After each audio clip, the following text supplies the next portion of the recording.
the Great Nigerian Exodus, aka JAPA-ING. Let's check out this link and then we'll discuss it. No Shodi has spent years saving up and says he's finally ready to leave Nigeria. His plan is to go back to school in the UK. He's a JP and wants to get a master's in reproductive health. Since Brexit, London has been issuing more study and work visas to foreign doctors. I've not lived there before, like lived. I've gone for holidays, but I've not lived there. So things are going to be a culture shock for me. I know that all my because you hear that some doctors or some people that move out, they actually become depressed and all of that. I get that, but to be honest, it's a risk we're all willing to take because we all want better. Yeah, Mrs. Salako would also like to study abroad, but that won't be easy as she wants to migrate with her two children and her husband. She has to save more than 20,000 euros to cover all the costs. It's a big sacrifice, but one that she's willing to take. After 5 years, I'm going to be a better person. I would have had the qualification I desired to have. I would have been practicing in the field of my desire. My children would have had the kind of quality education I want them to have. But there are those who see promise in Nigeria's future. At 26, Kraka Malo is an established talent in the Nigerian music industry. One of his tracks is even on the soundtrack of the movie Black Panther 2. The composer and singer has always lived in Lagos and plans staying as he continues to build his career. I mean, Nigeria is a beautiful place with like a whole lot of like opportunities. The vibe, the energy, the people, it's home to me. So I love being home. I love, I love the energy, honestly, yes. The Nigerian middle class is torn between two options with no guarantee of success. Stay in Nigeria and try to change the harsh living conditions, or search for greener pastures and better structured system far from home.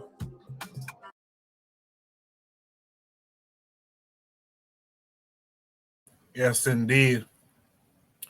The Great Nigerian Exodus, aka JAPA-ING, got some up in the chat, says these are psychos and lunatics. He says, unfortunately, you will notice that the northern Nigerians don't leave.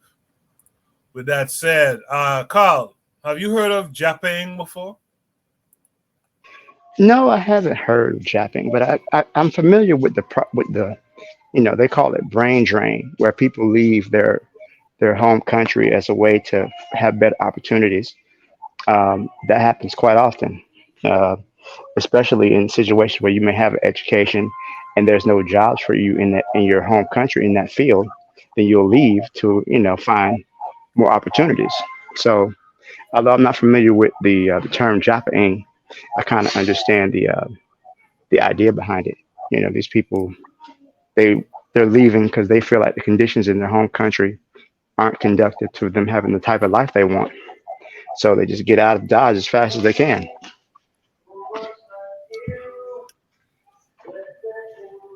So yeah, I'm All familiar right, with the with Carl. the with the idea of it.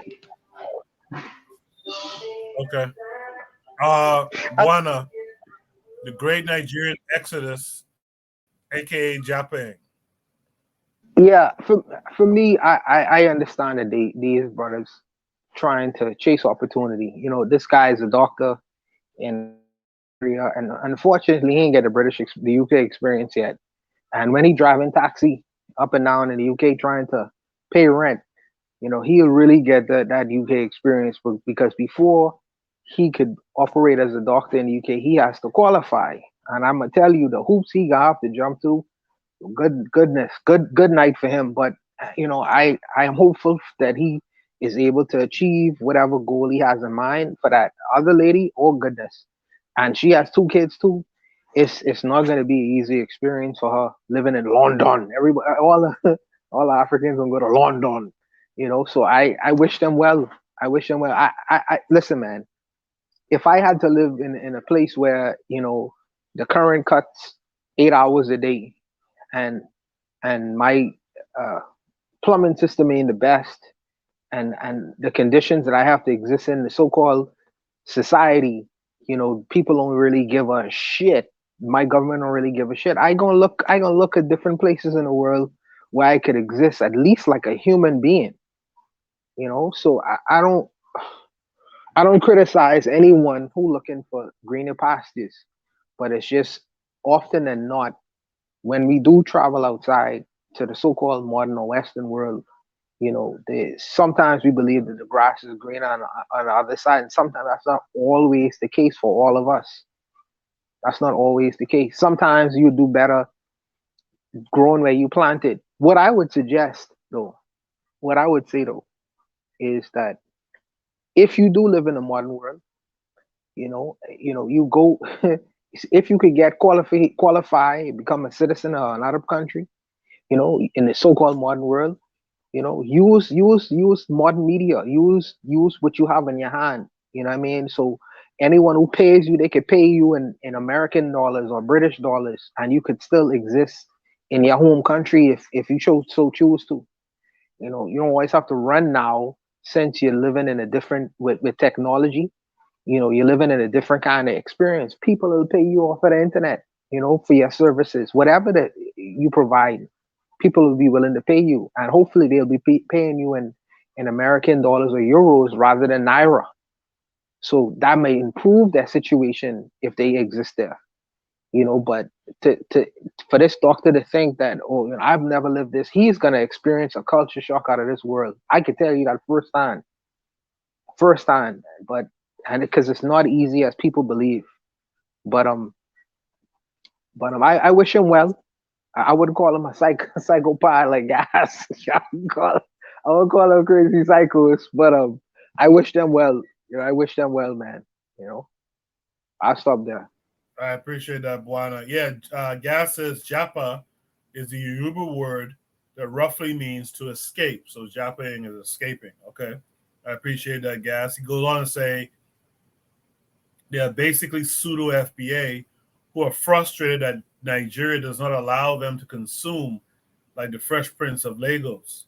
The cab driver is the Nigerian career of choice for former PhDs, and he laughs, which is funny. I've met like 3 Nigerian cab drivers who were in fact doctors back in Nigeria, which is crazy. Gas says they often exaggerate how Nigeria is. Again, you don't see northern Nigerians running away, right?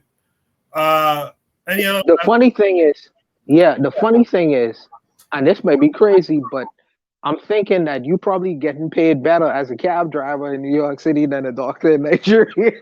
That's crazy. That's insane.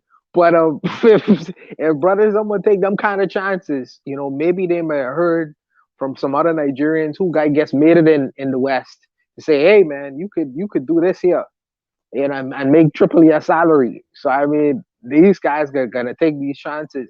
But like I say, it doesn't always work out for everyone. Like you say, you say PhDs and doctors and engineers, you know what I mean, working at McDonald's and shit like that. Where do I go wrong here in my life? You know, so it's a chance, and people take that chance. Sometimes it pays off, sometimes it don't. Usually they're not.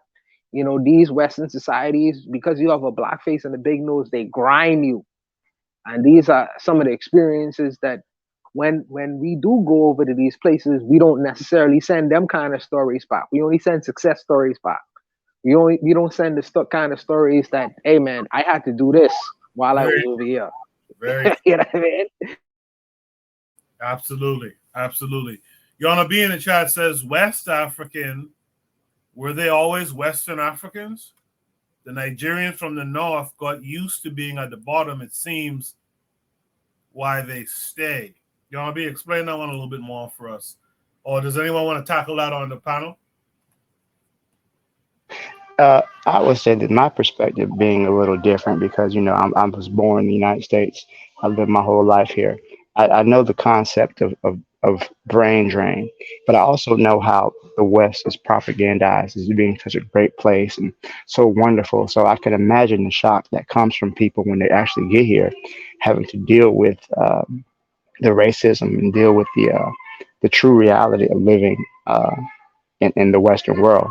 Um, I really think it's too. Also, can we look at the fault of these governments of these countries, because they're not producing opportunities for their people to thrive and for them to use their skills in their home country. Like, I'm just wondering, where can we look at some of the governments of these countries and how they're not investing in their people, so that where they don't have to leave, so that they can live, maybe not a life of opulence, or they can just live a comfortable life. I don't think you want to be able to go out and wine and dine and have all the nicest cars, but you do want to produce a living for yourself and for your children. And if these people don't feel like they can, and they feel like it's hopeless, then they're going to do what they have to do. They're going to risk their lives to have a better life. We see that over here in the West, what's going on with Mexico and in Central America. Many people are leaving those countries to have crossing the deserts, crossing into the United States to have a better quality of life. So I'm just wondering, looking at it from an outsider's perspective, if the countries involved, like if Nigeria is not doing enough to invest with its people, um, so that way they don't have to leave. Just my thoughts on it. No, I completely second that opinion. I'm gonna say something controversial. I'm gonna say something controversial. There is there are a series of Nigerian billionaires that should not exist in a place like Nigeria, where the average wage or the yearly wage is maybe what, $1,000, thousand American dollars. So there is something absolutely wrong with that picture. Absolutely. And I like Gassy, y'all don't listen to us. I've been listening to the continental Africans, where you have these enclaves, like Banana Island shouldn't exist. Banana Island shouldn't exist in Nigeria until you are able to at least bring up the standard of living of your regular citizen. These kinds of people and areas should not exist yet. You ain't cured this. You won't cure plumbing yet, let alone the energy crisis. And Nigeria is supposed to be a place that's oil rich. You know what I mean? So you ain't solve the day-to-day running and operations of that city. Now, granted, that city is 200 million people in that country. So that's a large people to organize and ensure that their daily lives. But if other countries are doing, oh man, come on, man, come on, man. So I say that I think that the reasons why you have the educated class of people who have decided to say the hell with this, I'm not mad at them at all. I'm not mad at them at all, because if you can have this opulence among such poverty that it currently exists, and the regular things, basic plumbing, you ain't solving these kinds of issues. So if I'm looking at that scenario and I'm saying, well, these guys are just trying to get at how they live. The new president of Nigeria, Tinubu, his nickname was the Godfather of Lagos, and he was involved in some situations in his time. You know what I mean? So if you have these kinds of gangsters at the top, you know that for me to operate as a regular, a law-abiding Nigerian citizen is not gonna be of any benefit to me. But I'm not a criminal, so where do I exist? What do I do in that scenario? I can say la vie. I mean, let me get out of here. So I understand that situation, and if I was in that kind of same situation, I probably would take the same kind of opportunities as well. Say the hell with y'all. So I'm mad at them, and I don't criticize them for doing what they need to do for their families, because everyone else is. I feel you on that. Um, Uh, Want to yeah, add something. I remember something Kwame Ture said. He said that the African bourgeoisie is the most corrupt bourgeoisie in the world because they seek luxury in the midst of mass suffering. So, just thinking about that, the fact that these people seek luxury in the midst of, the suffering of the mass of the people, it's just something to think about. I'm reading Gass's comment. He said that Nigeria is British real estate. So the government works as a resource extraction. So the government is not investing in its people, but it's exacting resources from multinational corporations to keep a few people very wealthy and the masses of people struggling. So I kind of have a better understanding of, the JAPA-ING of the society. I think Gas has a interesting comment here. He says Italy has the same mafia structure. The difference is Nigerian so-called leaders have no idea of service to the community, and that, that could make me go into a whole capitalism thing. But this is why I say you have to have some conscience in these dealings, man. You can't be hoarding the resources, the value in the country, the riches, and meanwhile, there's people that just, abject poverty or what have you, sufferation. There should be a threshold to this thing, or some upper limit that you can't exceed. It's a violation, man.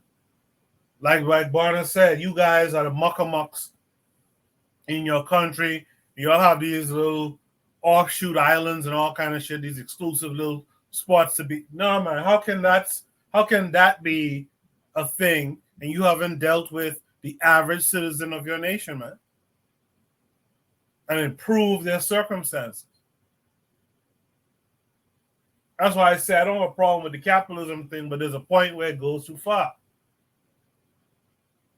It goes too far. You'll throw your own people under the bus behind this shit. No one else has anything to add.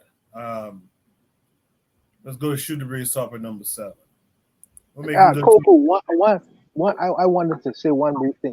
The wicked thing about it is the musician in that video, because the young brothers them believe and think the way that I need to get out of this situation is through music. So everybody looking at Burna Boy right now, that is a lottery ticket.